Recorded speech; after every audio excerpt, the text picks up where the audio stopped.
I know, see the microphone. We are so back with another episode of Big Sister. Big Sister.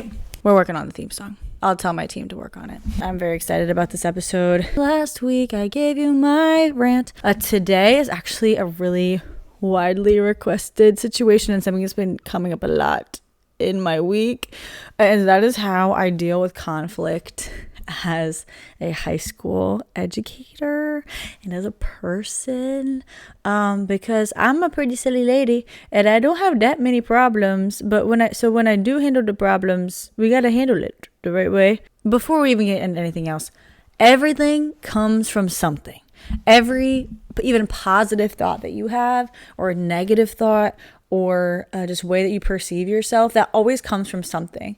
Anytime you blow up at somebody that has nothing to do with them, that comes from something that has nothing to do with them. So I just want to get that out of the way, that every behavior that we are all just an accumulation of everybody that we've ever met.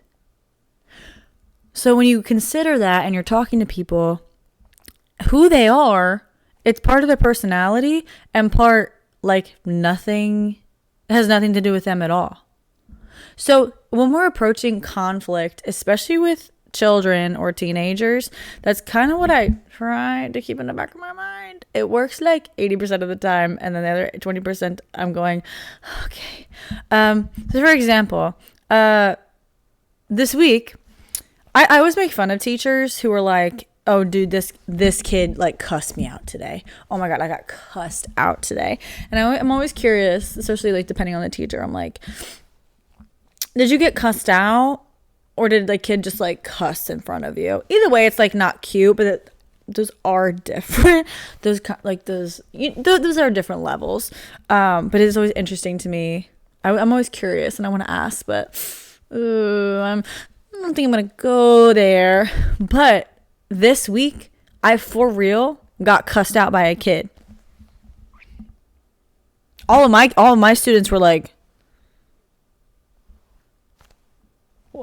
They were just as confused as I was. This was not my kid. There's this whole situation. Long story short, I was protectively walking one of my students to their bus. And then this person who I was trying to get a hold of the student that I was walking with, saw that I was attempting to protect them, or they weren't getting their attention. And so they're cussing out the kid. I'm going, hey, like, let's not talk like that. And then this kid is like, what the F? Who the F do you think you are? Little girl. Here's the thing. I'm in my this is my fourth year of teaching. Wow. I have never in 4 years thought, no, I could hit a child. That's never crossed my mind. Even like spanking, I don't super understand. I get the theory and the concept of it. But I've never just had this desire to like slap the crap out of a child. Never, ever. Which I think is pretty good. Like I do with teenagers, but never until this week. And with that situation did I go, oh, I could slap the out. Like whoa. And it took deep breaths. It was really incredible. And then all my kids are hearing about it and they were like, Ms. Barton of all people, why did you cuss her out? Like, it was just so confusing. But with things like this, you have, even in the moment, if you're going, oh my God, I could commit a crime, what you have to understand around that is that person, that student, that child is only an accumulation of everyone they've ever met, or even with their parents, it's like they've been either demonstrated this behavior and or they've been permitted this behavior. So it's their fault, but like, is it totally, especially when it comes to children? With adults, that's a completely different scenario. It comes to a point where we can choose if we want to be who our parents selected for us to be, whether consciously or subconsciously. I think there is a point in time when we can choose left or right. But with children especially, what you have to remember is that 9 times out of 10, their behavior, good, bad, ugly, has nothing to do with you. I would say that for adults as well, but especially for children, 9 times out of 10, their behavior has nothing to do with you. So if they're in a good mood, that's awesome. That has nothing to do with me. Let me just like encourage that and keep that on. Let me just have a good time with that. If they're frustrated, they're coming in frustrated, they're coming in with baggage on their shoulders. Yeah, that has nothing to do with me. So I'm not going to pretend like them having an attitude is on my shoulders and that they're attacking me. What you'll find is that, and I'm not saying this is right, but what I experienced this with my mom a lot because she was more present, is that because she was around and because I knew she would be there, she got the short end of the stick of my behavior. It's the same thing where kids, you get the short end of the stick, especially if they're comfortable with you and they know you're consistent. You're going to end up getting the short end of the stick, and that sucks. It's not like the cutest feeling in the world, but if you have that understanding of them freaking out right now, having a moment, has anything to do with me, hey, let's go step out in the hallway. Take a couple deep breaths. What's going on? Now, me getting cussed out by the student that I don't have, that's an admin problem. We can have a conversation about it, but there's no prior relationship there, and this has like been like an ongoing chronic problem. But regardless, while I was upset that I was attempted to get cussed out by a child, it didn't eat me alive because it's, oh, you really feel that way. Oh, you really like, when you don't get what you want, you freak out and you have a tantrum. That's how disappointing, how sad that must feel, that when things don't go your way, you feel the need to react this way physically, verbally. And we all kind of have some of that, of something's not going my way, and whether it's the situation that's related or not, let me just And I've noticed that in myself, that the people that I'm the most comfortable with, I talk to the least when I'm having like a mental problem. But then when I'm talking to strangers, I'm like, happy-go-lucky. And that's just it's backwards to how it should be. But I don't feel like I have to front with them. It's like, I'm having a hard time, and I can't. I'm having a hard time. Also, I'm an adult and I can communicate that, and I think we can all learn that. But like I said, 9 times out of 10, like, anyone's behavior has nothing to do with you.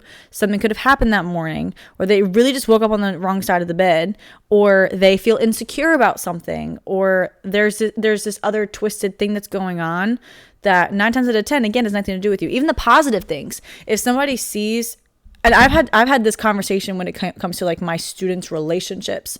Like, just because someone sees the good in you doesn't mean that they're the one. Just because someone sees the good in you and can see these values in you, and you feel like they see you, and that doesn't mean that they're it. That just means that they have the eyes to see. I think that can help, and I think that can contribute to it. But a lot of times when we grow up in these situations where we're not seen, we're not heard, somebody sees and hears us, and we go, oh, I need to attach to that person. When that's the thing that ends up, it keeps us there because we feel like no one else sees or hears us. Uh-oh. I don't know anything about that, me personally. But so take this situation for example. This situation has been weighing on my heart really a lot more recently. And I don't know why, and I keep trying to figure it out, but I think I need to figure out less. I think it's my problem. So about this time last year, we had our spring concert. I'm a choir director at a high school. We had our spring concert. Every year it's more of like a pops concert, but we'll just do songs that we like, and we'll learn it by ear, and we'll do some arrangements. I'll do some arrangements. We'll do some together. It just depends.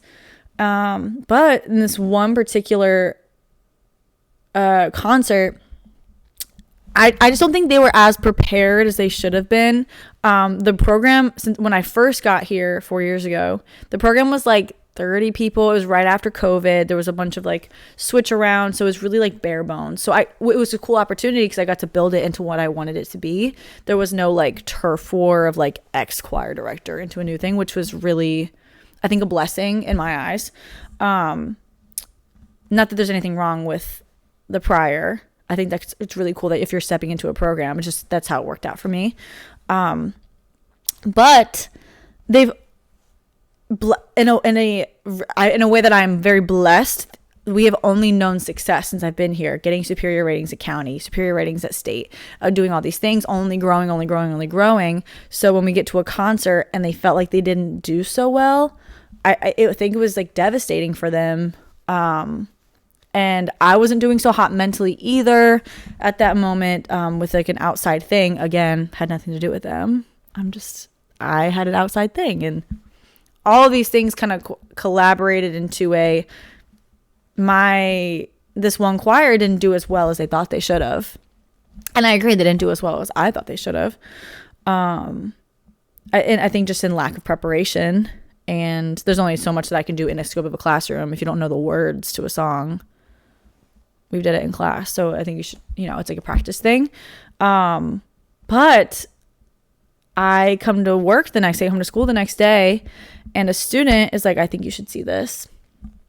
And it's the entire choir just like dogging on me about, like, just saying really nasty things about they only did poorly because of me. I shouldn't have been like Kiki King joking up there when there was nothing to be joking about, me being an MC of my own concert. How unprofessional I was, but how also too strict I was. That was confusing. And just all these, like, just going in on who they were perceiving me as in the moment, which is so disappointing because I love these kids and they were my baby. Like, they were my first babies. This senior class was like my first freshman class. So I've just seen them all the way. And it was just so, honestly, I was very upset. I was kind of uncontrollably upset for a solid like 20 minutes. I just didn't understand. I was furious. All the thoughts that were going through my head was like, how could you? Like, I've done all these things for y'all.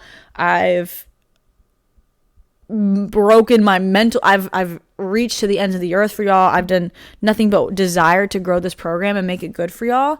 And I felt like it was just a slap in the face. But what I didn't want to do is just act like it didn't happen, because now I know. And I'm glad I know in a way. Some part of me is like, I wish I was never shown the group chat. But what it allowed, the next time I had that class, I sat them down. Circle time. I sat them down and was like, usually we do a concert reflection anyway, the next class. So I decided that instead of a piece of paper, how we would usually do it, we're going to do it just in a circle. We're just going to talk about the concert and how they think that went. So we sit down.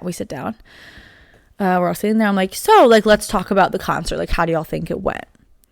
And they're giving us some feedback, and where it's like, oh, I just don't think we prepared as well as we should have, or I think this went, or that went, or this choir did super well. I loved how they sounded, giving some like general things. I'm like, yeah. Okay. So what are some things that I've heard that y'all had some things that you wanted, that you weren't really happy about the concert. And, they were giving me some things, and I was like, okay, let me be more clear. I read the group chat. I read it. And they were all just like, oh. And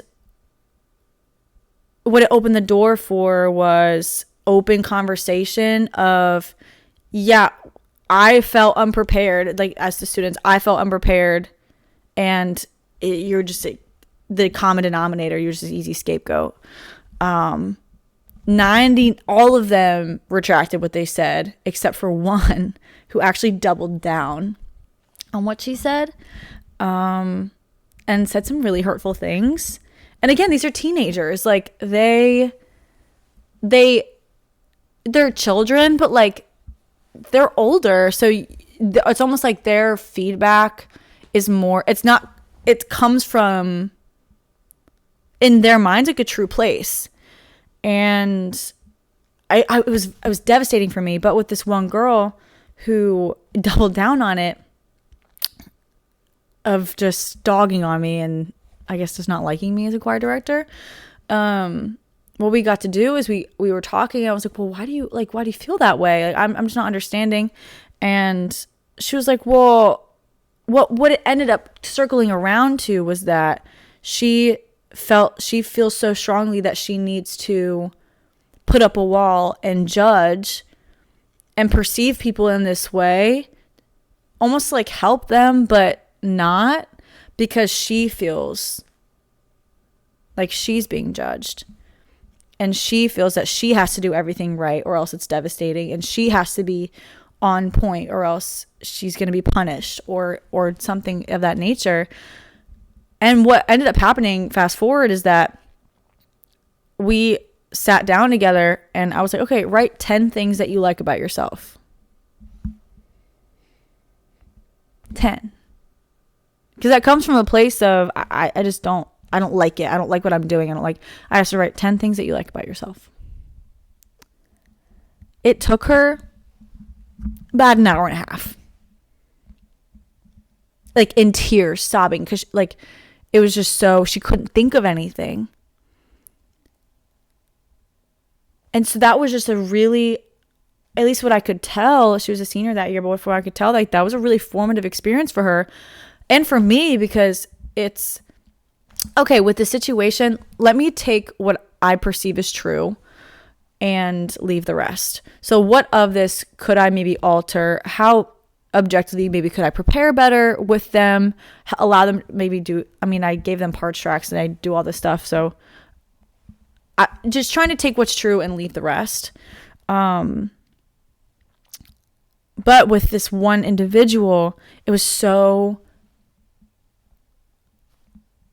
just so interested and astonished that, one, it took that long to just write 10 things that she liked about herself, but two, how that affected how she then portrayed or perceived anyone else around her because of how she felt. And I only knew that because that's how I behaved and that's how I worked. Whereas I had this depletion of esteem, of any positive thought about myself, that I thought I was helping people. I thought, well, I'm just telling them what's right and wrong. But it's like, when I was a teenager, I was like that. And by the grace of God, I was able to find 10 things that I liked about myself and work through that. But it was so, seeing it from an adult perspective on a child, it's so sad. Because somebody put those thoughts there. Multiple adults probably put those thoughts there. And she just has to deal with that and not know how to maneuver life. Because she genuinely can't think about 10 nice things that she could say about herself. And how true is that for many of us adults? I'm 25, and even in some of the adult conflict that I'll encounter, or like these hard conversations, like the need to be right, the need to be heard, and almost the overcompensating need to be heard because they don't feel it in other situations, and the need to be completely understood, not just like 99% understood, completely understood. Number one thing is just 9 times out of 10, again, your stuff, somebody else's stuff has nothing to do with anybody else besides what's going on in your head, how you perceive the world, how you perceive yourself. So one, being aware of that for yourself and like, okay, am I actually mad, or am I about this thing that I'm about to yell at this person about, or am I actually really frustrated about something else? Do I actually not feel seen, heard, loved somewhere else? And now this person's just getting the short end of the stick. With a conflict, if there's a, hey, I think you're this and you're blah, blah, blah, blah, blah, blah, blah, blah. Take what's true, what's objectively true. I would even just say objective. Okay, you perceive me that way. That is truth. Is there anything that I could change or alter that would make sense? Leave the rest. And then just not being afraid to talk about it. With my students, again, they're teenagers, so they are children, but also they're about to be adults. And what I'm not going to have, it's really hard because with teachers, a lot of times it's I just need to muscle down and push through. Like, I don't want them to see that I'm upset. I don't want them to see that I'm like they won like all over me emotionally, or I don't even in a noble regard of, well, they're children. Let me just keep it pushing. And I think there is some valor in that. I think that does apply to a lot of situations. But with this one, I was like, one, I'm never going to get over this if I don't have a conversation about it. I'm an external processor. I need to speak to the source if I'm having a problem every time. And on top, so I wanted to be able to move on and treat them with love and with kindness and not hold resentment against them, because again, that has nothing to do with them, even though they were the perpetrators. I was the one holding on that resentment, that uncommunicated resentment, hypothetically, in that scenario. I didn't want that. And I just didn't want it to put a wedge, because like I said, this is a choir. I see these kids every year, Lord willing, if they want to take it all 4 years, which a lot of them do. I'm going to see these kids every single year. Like, this isn't just like oh, well, see y'all in August, like, I'll never see y'all again, whatever. It's like, this program is my baby, and this program like is in the coolest way, more than I could have ever imagined, but it's mine. It's every aspect of it is something that I've done and that my kids have been able to do. So I knew that if I didn't talk about it right now, if we didn't sit down right now, I would be holding resentment, and it's gonna put a dent in the tree ring. You ever see like the inside of a tree, if they cut a tree open and they kind of put it around, and like if there's something blocking it, it kind of like move, it does like a little dent. Or that, what was that sculpture? It was like what a book does. So it's like a brick wall and then like a single book, and like how it like creates divots in all of the layers of the brick that you would think, oh, there surely shouldn't be a dent. But I didn't want that. I wanted to be able to move forward both for me and for them. And I don't hold it against them at all. Sometimes it's hurtful just to think that that's possible. Because with the choir, you want to be emotionally vulnerable, and you want to cultivate this area where everyone feels safe, including yourself. And I don't want anyone else to feel that way. I don't want them to make anyone else feel that way. But also coming up with this, it's like, I need you to see that I'm a human, and I'm not afraid to show you. I'm going to be an adult about it, and we're going to talk about it in a calm way. But this was upsetting to me. I'm not stone. I'm not cement. I'm not steel. This is upsetting to me, and I love y'all, and this broke me down. Now, how can we move forward? How can we do this? But I think we've gotten into this habit of like, don't let them see.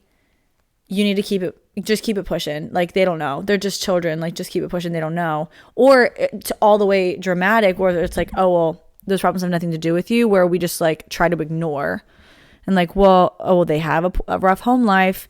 Well, mom did this crazy thing over the weekend, and that's why they're upset. And that is what I'm saying. And also, if we're not having these conversations, then what's the point? If we're brushing behavior under the rug, how are they going to grow? How are you going to grow? So with kids or with adults, it's understand that 9 times out of 10, these things have nothing to do with you, and have these open conversations of, hey, this is where I'm coming from. The thing you said really upset me. That group chat really upset me, and I saw it. And I want to talk about it because I don't want to hold resentment against you. And I think there's something deeper here. You talked to me. What do you think happened?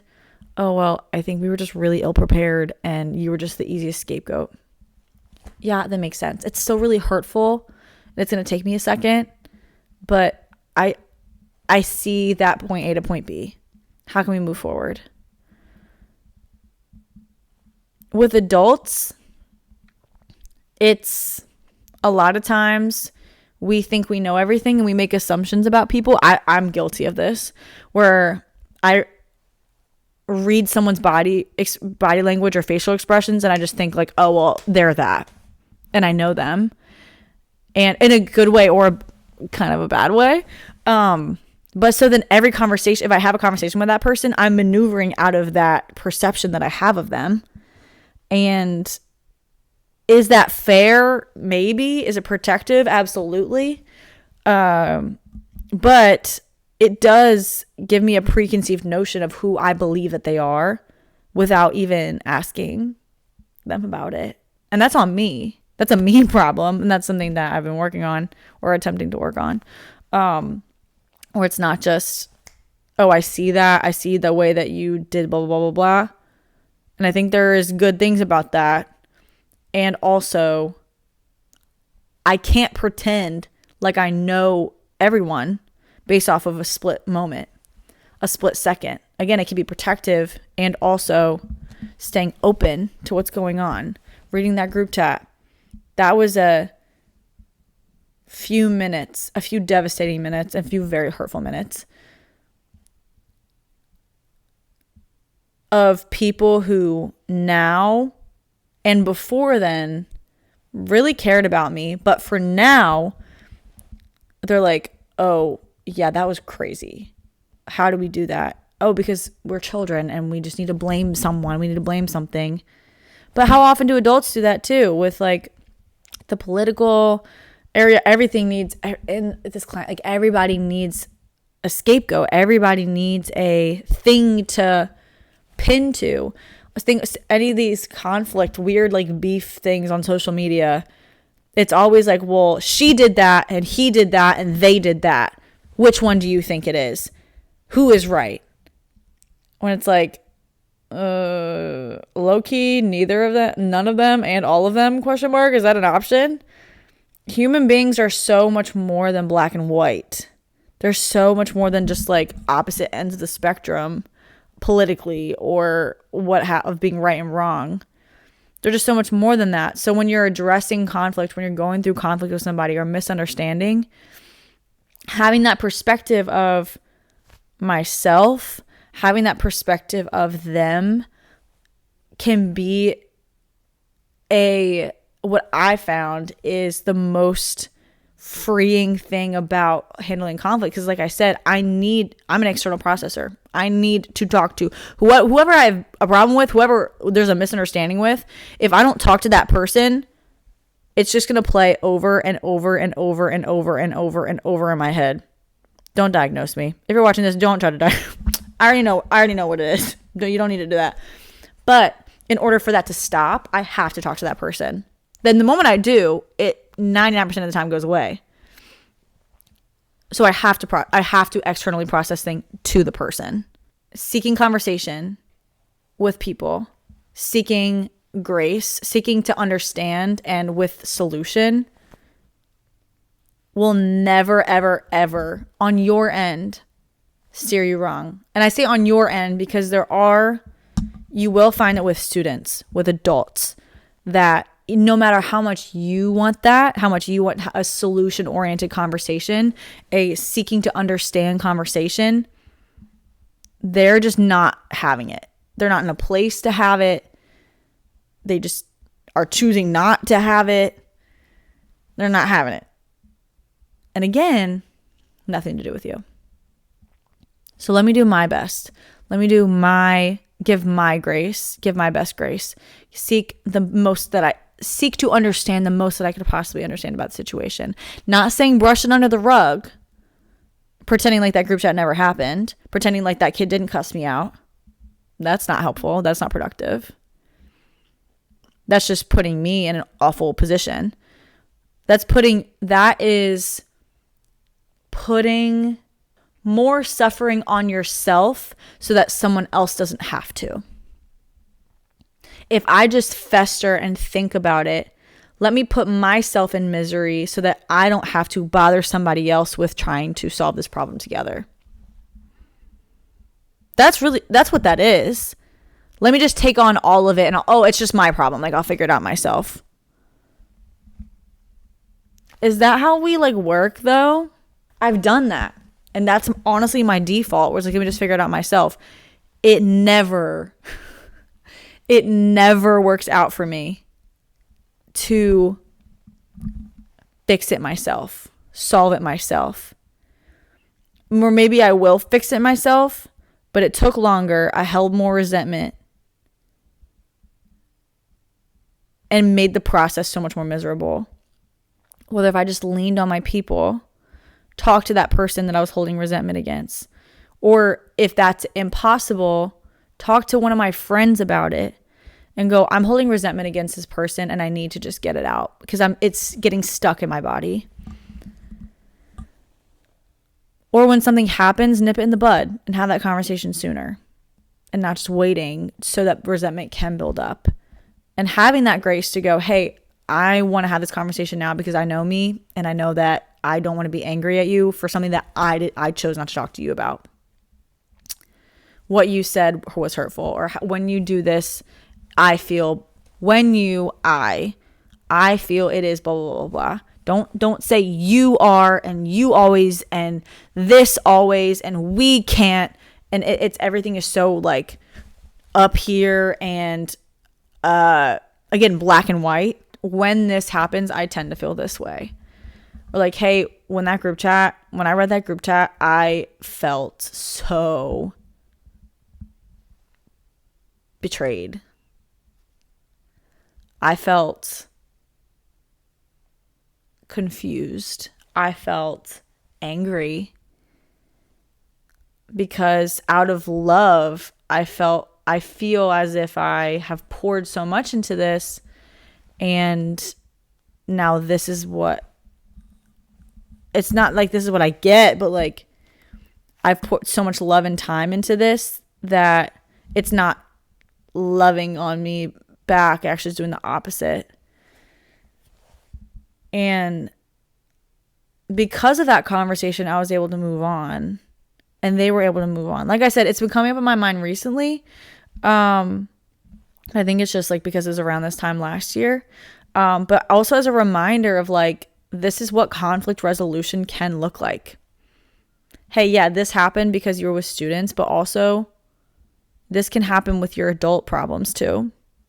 And this can solve, or this can bring to light a lot of things that we tend to just try to figure out ourselves or brush under the rug. Like, how much more beautiful and productive could we be? Actually, I don't even want to use the word productive. It's too capitalist for me. How can it's just more generative to have these conversations and be human and see other people as human in the way that's like, I actually want better for this and I want better for us. And what happened, this is how I feel about what happened. That's how you feel about what happened. Okay, how can we move forward? And if they're not receptive to that, okay, let them. If they're going to keep cussing you out, okay, let them keep cussing me out. Let me write them up. Or if it's an adult friend, okay, I'm going to let you keep cussing me out. That'd be crazy. But I'm going to let you keep cussing me out. Let me not go to you for stuff anymore. Not consider this friendship. If someone's cussing you out, oh, that's crazy. Let me consider this friendship. And if it's maybe that's a really good friend and they are just freaking out at you, but you can it's not about you. It's about something else that's going on. Hey, what's actually going on? Ask questions. Seek to understand. Let me.